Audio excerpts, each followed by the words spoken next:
Thank you, John and Chelsea and Chris and everyone today. I'm R. Adam Smith. Welcome to World Logic Day 2025. It's an honor to join you in this UNESCO recognized celebration. It's a global and timeless effort to harness the power of logic for peace, equality, and also innovation. As noted, this day was founded in 2019 and reminds us that logic is not just merely a tool for thinking, but it's a guide for action and an evolutionary process, as Irvin said, shaping how we approach the most pressing challenges. I'd like to thank Chelsea and Chris and the entire Logictry team for their visionary leadership and also recognize United Nations and their sponsors for timeless commitment. I think today we celebrate how logic, when applied thoughtfully, creates pathways for progress as we align with the SDG goals established, I think, around 2015. We focus on today in my presentation SDG 16, which is peace, justice, and strong institutions, along with the goals related to education, equality, and global partnerships. I like what Dr. Mancini was saying about his approach to wellness and also being from Colombia. It reminds me of a trip I took to Cartagena, which is a very famous city, and there's an unusual balance in Cartagena in terms of society in Colombia for any of you that have been there or not been there. So it's kind of an interesting analogy to this harmony within society and family offices and family enterprises. So logic at its core, as we've heard, bridges the gaps between the conscious and the subconscious and the active and passive and between ideas and solutions. There's a quote by Albert Einstein that says that logic will get you from A to B, but in between, imagination will take you everywhere. And I think as we explore logic combined with the imagination and action of the critical thinking and also the informal thinking that was referred to by Chris, it helped us build peace internally within the family enterprise, business of families, family offices, private companies that are family held as an internal ecosystem. And then that also bleeds into society.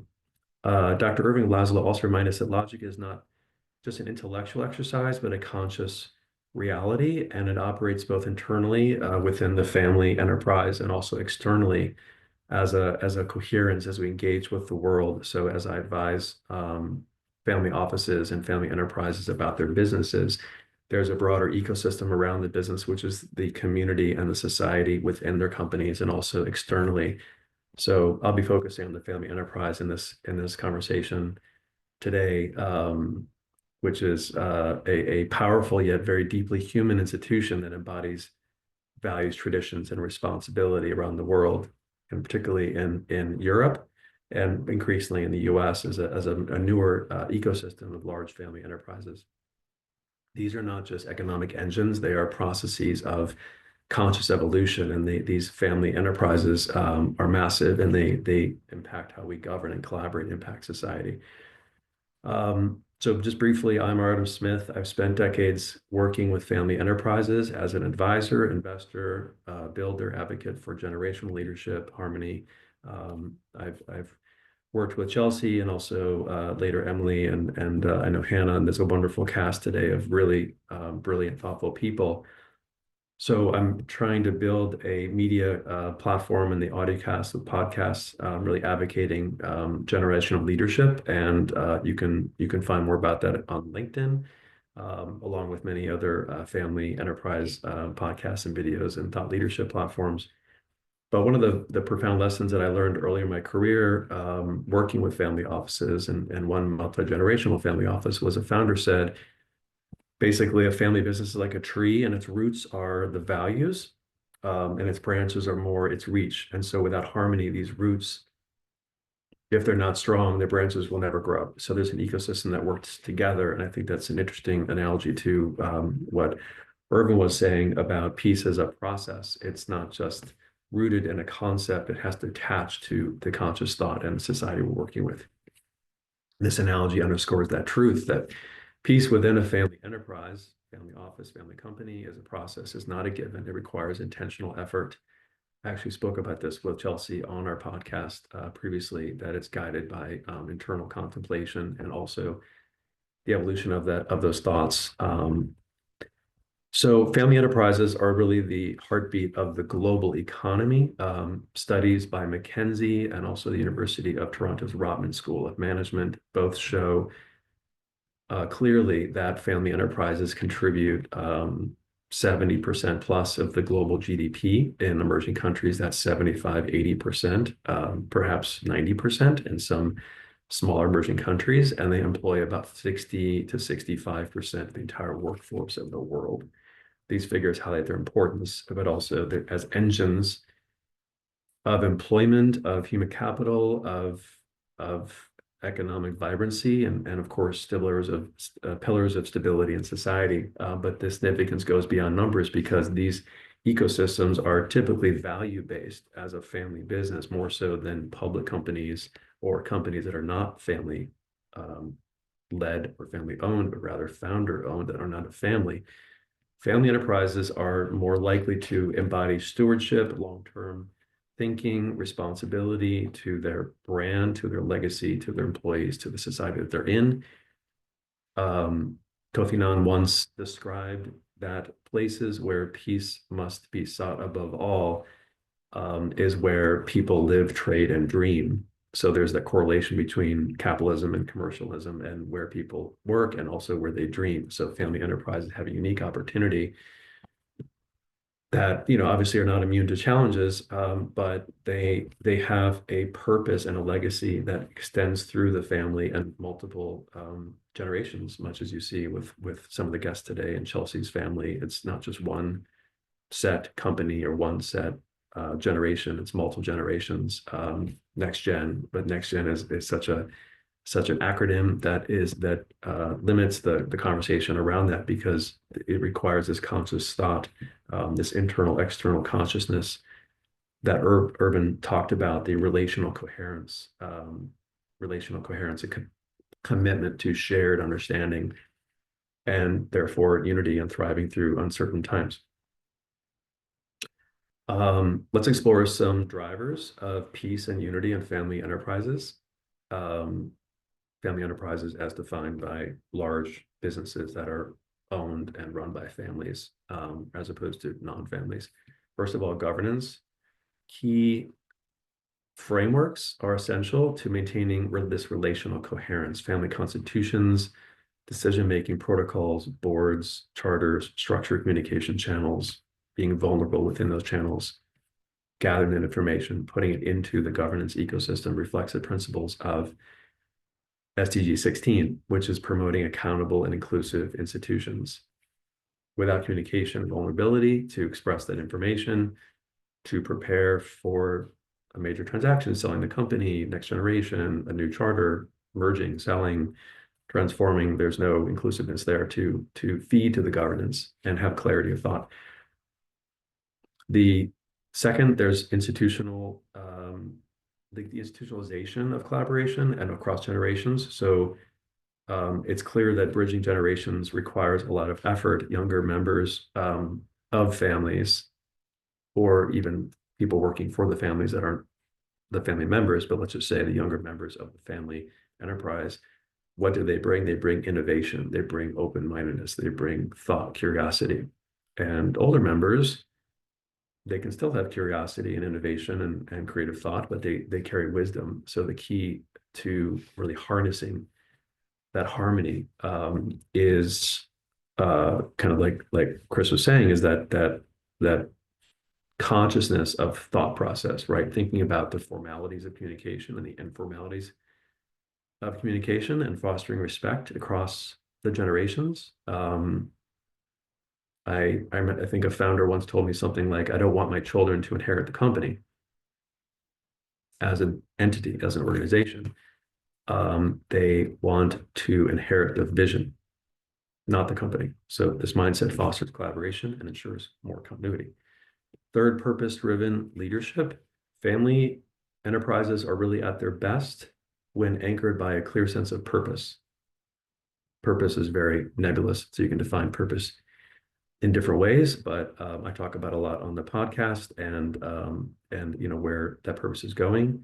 Family enterprises are definitely at their best when they have a mission, and that mission can evolve through charter generational conversations, but whether focused on sustainability, philanthropy, or societal impact, this purpose creates alignment and inspires trust. Trust is essential to have that dialogue and work at it. As Dr. Mancini was saying, really exercise. You can exercise your body, you can exercise your mind, and also this conversation internally within the family enterprise. What does that result in?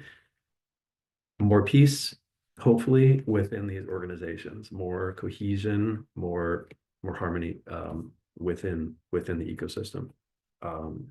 So thank you for your comments. We'll get to those hopefully at some point. In India, for example, there is the Tata family, which has always exemplified value-driven leadership and investing in education and healthcare. That's a great example of how harmony internally within a business can create a powerful catalyst for peace in that company, in that family, and therefore in society and with their employees and culture. Of course, no company is perfect.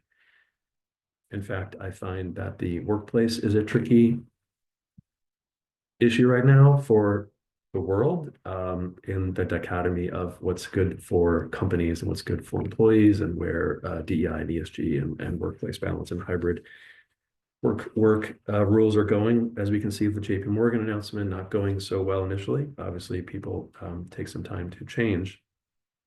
In the US, the Walton family is a great example. Through their foundation, supports massive education and local development. In Europe, the Ferrero family demonstrates this commitment as well to sustainability and community development. In Africa, the Dangote family empowers similar economic and food security initiatives. In Latin America, again, many families, San Domingo family, for example, has advanced massive environmental conservation, cultural preservation. So family offices, part of family enterprises, are projected to be around 10 trillion of value by 2030. These offices, as an extension, as an organizational extension of the family enterprise, of this ecosystem of 60, 70, 80% of the world economy, 15,000 family offices managing about 10 trillion in the coming years, are uniquely positioned to be important here. And I think that's related to Logictry and Chelsea's efforts here to bring them into position to be uniquely positioned to fund justice initiatives and education programs and global peace building efforts. So by fostering these strong institutions and promoting inclusivity, again, back to SDG 16, family enterprises can directly contribute to the goals of 16. As Dr. Laszlo reminds us, efforts towards harmony, whether within a family or society, are part of this process of conscious evolution. They require care, they require intention, and they require the commitment to this relational coherence. Family enterprises are more than just a business. They are stewards of values and catalysts for peace. I work with one particular family office that is very active in thinking long term, as some people say in the chat today, not short term. So really thinking about what is the mission, what is the goal, how long does it take, not looking at short term profits. And SGC 16 is really focused on like this longer term vision of peace, this coherence, this peace process that everyone was talking about. It seems a bit short in leadership society today that has a more short-termism, I think, as individuals, not just the UN, but as all of us individuals. I think there's really impetus to be more thoughtful and not rush to the judgment, and to this, think more about the reasoning and the Aristotle reference that Chris was talking about.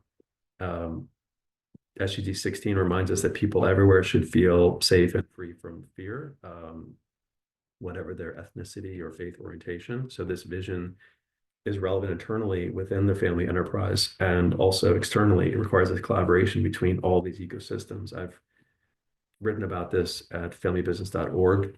which is one of the world's largest sites for family business and family enterprise content experts. I recommend it.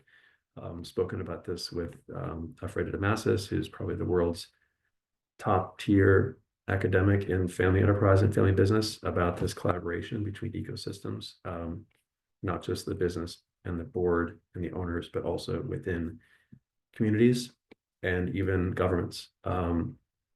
As Logictry has shown, logic is a powerful force. And it's great to see the organization and these efforts continuing for many years.